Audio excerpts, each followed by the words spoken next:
And hi, all. Welcome to Pump Up the Jam, the latest from Meghan Markle's American Riviera, Orchard, and beyond. I'm Kinsey Schofield. And I'm Cristo Fufas, and we are going to be analysing the PR Prince and Princess. It's been years since Prince Harry and Meghan Markle stepped back from royal duties. But if they thought life outside the palace would be smooth sailing, well, they were wrong. From botched interviews to public backlash, their PR disasters have been headline news. Today, with Kinsey, Schofield, and Cristo, we're diving into the biggest PR nightmares the Sussexes have faced. I mean, Cristo's already on one today. We just had a fight between Cristo and the fans, so we've got our own diva expert, PR expert in the house with Cristo. My only fan I've ever had, unfortunately. Yes. Just really quickly, based on some of the strategies we're going through right now, OnlyFans might be the next direction. I'm going to throw it out there and say that. For me or for Meghan and Harry? The last okay. one. Because I'm up for anything. If I get paid, I'm up for anything. But yes, you're quite right. We're going to be talking about the various events in Meghan and Harry's lives and the PR rating that we give them. So in no particular order, things like the Oprah interview, things like American Riviera Orchard, things like the Cut interview, those big moments that they've had in the media over the last few years, and whether they've been a PR hit or a PR miss. And you love a bit of PR, don't you, Kinsey? I do. I did it for like almost 20 years. But I think that the reason why this is relevant today is because we are cycling through a brand new team. Harry and Meghan have hired a new publicist for not just the UK, but America. So we are seeing a shift in their strategy.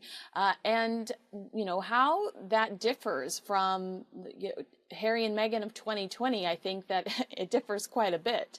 It's interesting because they definitely are playing ball today, trying to not acknowledge some of the moves of 2020. So we're here to remind you of those. We're just here to reiterate them. Not forget that this new PR person has been in the job for as long as 20 minutes this person has lasted. So well done them. We're hoping they might make it to the full half hour before they leave Meghan and Harry's employ, because they do have quite a quick staff turnover, don't they? That's right, absolutely. And thoughts and prayers to whoever's handling the Archwell delinquency issue. All right, so let's jump into the most famous moment for Harry and Meghan. This is a moment that will define them, whether they want it to define them or not, for the rest of their lives. That infamous Oprah Winfrey interview. I mean, I don't know if you would agree with me, but that interview did not feel as much, while they would argue it was probably a strategic move. In my opinion, that was a anger-fueled, rage-fueled move. Remember, it was just a week before that, or days before that, that Harry and Meghan were formally informed that the... Buckle up, because this is going to be a wild ride. Let's get into it. The 2021 Oprah interview was meant to be their tell-all moment. But did it backfire? While some saw them as victims, others accused them of throwing the royal family under the bus. Claims about racism, feeling trapped, and being cut off financially sparked a massive backlash. Sandringham agreement that was only supposed to be temporary. Let's see how things go. The Queen said, just go do whatever it is you're trying to do for a little while, and we'll determine at a later date whether or not this is a permanent arrangement or not. They had just found out that the palace decided to cut them off, and they weren't going to get anything their way. They were going to be stripped of additional titles. And they sat down with Oprah Winfrey, and they completely verbally vomited. And of course, the most damaging moment right there was when they accused the royal family of racism.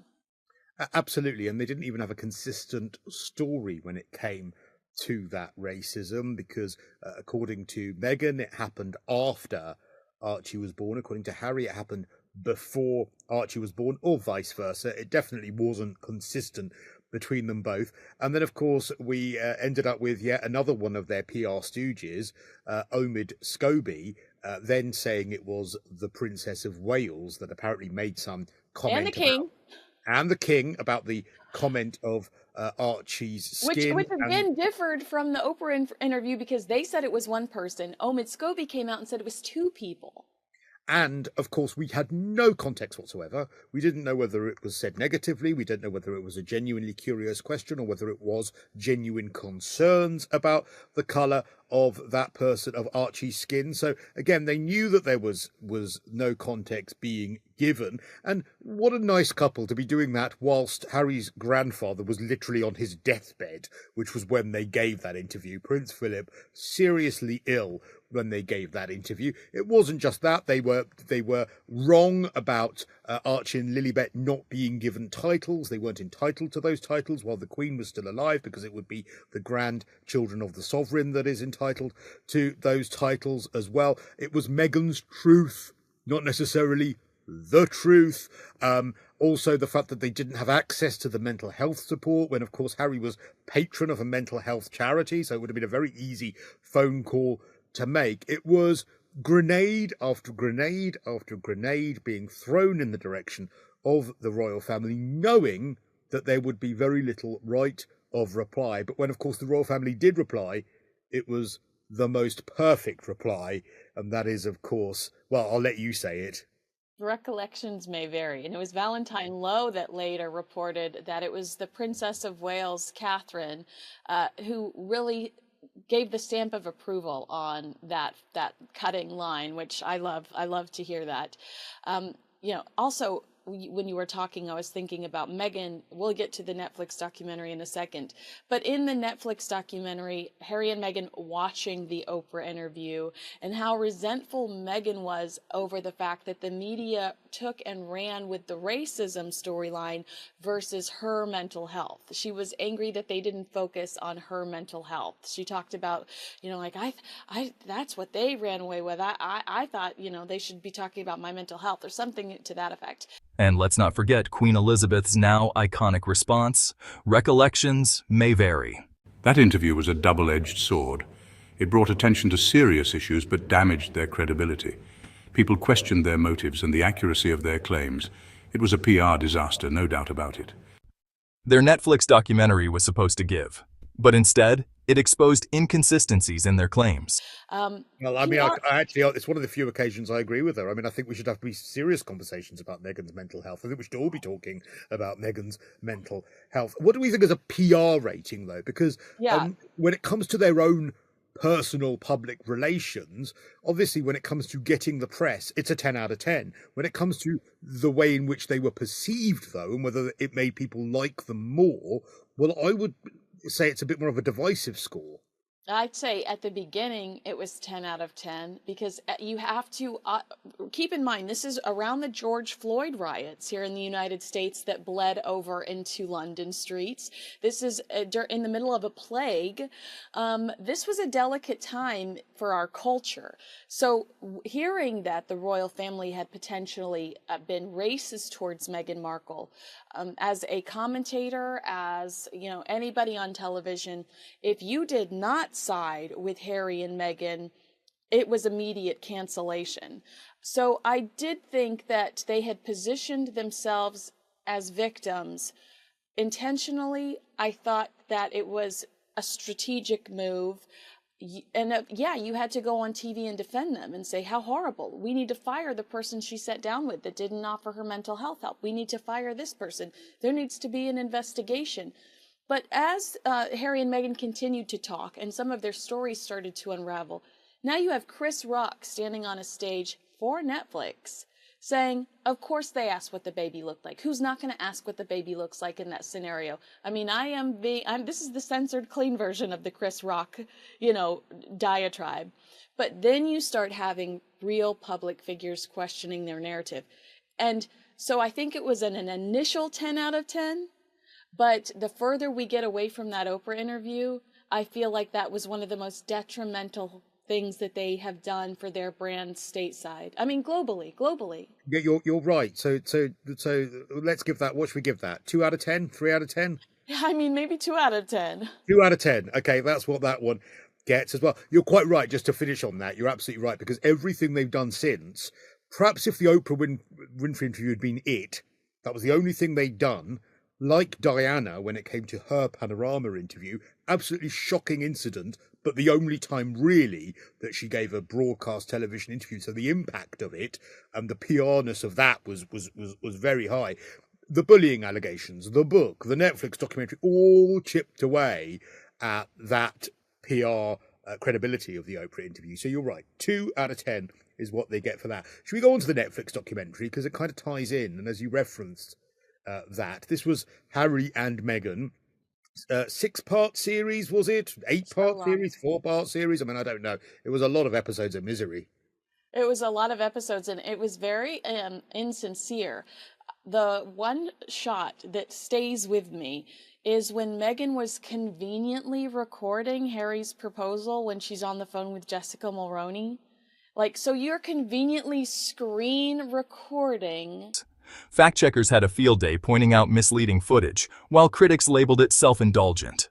Even some supporters felt it was too much whining for a couple in a multi-million-dollar mansion. It didn't do them any favors in terms of public perception. The Spotify deal collapse. Walking out to this picnic that Harry's prepared for you, Jessica's on the phone for you, and why would Harry decide to propose while she's in the middle of a phone call? I mean, it all just felt so, and then Harry doing the, straight to cam shot, like on their escape, their big escape, on Tyler Perry's private jet. Remember that? Yeah. He's like, we're getting ready to leave. It just all felt so contrived. And they never forgot to record. They never forgot to record anything. And hang on, sorry, I've got a call coming in. Hang on. Oh, it's Beyonce. Oh, Beyonce's got. Hi, Beyonce. Hi. Yeah, sorry, just on the phone with Kinsey. Sorry, love the new album. Love it. Thank you. Bye, Beyonce. Yeah, I mean, that was another moment, wasn't it? That was just. Oh, Beyonce. I'm fighting for the little people. Gotta go.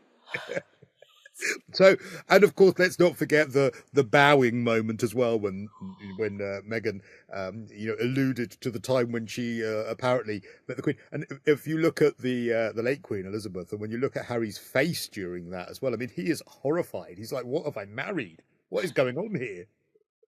Well, and then of course, after that goes viral, you see all of the shots from Suits where she does the curtsy and the bowing in Suits, and you're like, girl, you've done a curtsy before. Why do you have to exaggerate, lie constantly? I mean, why is it always, I've never done this? They're just so over the top about everything. She could be like, oh, I'm so intimidated to bow in front of the Queen. That's a pretty vanilla statement right there. I would understand that intimidation, but I didn't know how, so I did this big thing. There's literally video of you doing this in Suits. Suits is not that much older than your relationship with Harry. Get a grip. And is this where we saw the footage of the little red school that she went to? Was that the Netflix documentary where we saw that footage? Yeah, I think so. I don't know where else we would have seen that. Yeah. Yeah, I'm pretty sure that was where the school where all the interview teachers saying, oh, I knew Meghan would be special. That was the school that her father, that she no longer speaks to, paid for, wasn't it, in her upbringing and her education and everything. And again, all of that undermines the PR credibility of the documentary. And I think you made a really good point about the Oprah thing in as much as at the time it has an amazing impact. But then the more you analyse it, and the more stories that come out after that, the more it chips away at the public relations credibility of it. Because then you think, oh, what an amazing upbringing. How wonderful to see her in her school setting. What great PR. Actually, you now ignore your father. Oh, all these terrible, who paid for it all these terrible, social media trolling that you get. This is awful. And look at the analysis that you have of it. Oh, as it turns out, the person in the documentary who has analysed that has been one of the biggest trolls now toward the Princess of Wales and her illness and the photos and all of that sort of stuff since then. Oh, how twee that you didn't know how to curtsy. Actually, that's a load of nonsense. So you're right. They actually do a brilliant job of undermining their own PR. One of their biggest flops, their multi-million-dollar deal with Spotify, ended in disaster. After just one podcast season, Spotify pulled the plug, with insiders calling them grifters. Even their big-name guests couldn't save it. When industry insiders turn on you, that's a bad sign. The South Park embarrassment. Who could forget the roasting? The worldwide privacy tour episode was a brutal parody. Harry and Meghan reportedly weren't happy, but the damage was done. When a hit TV show mocks you, the public laughs at you, not with you. The episode was a turning point. Their public image took a significant hit. And trust me, this is just part 1. There's so much more to cover.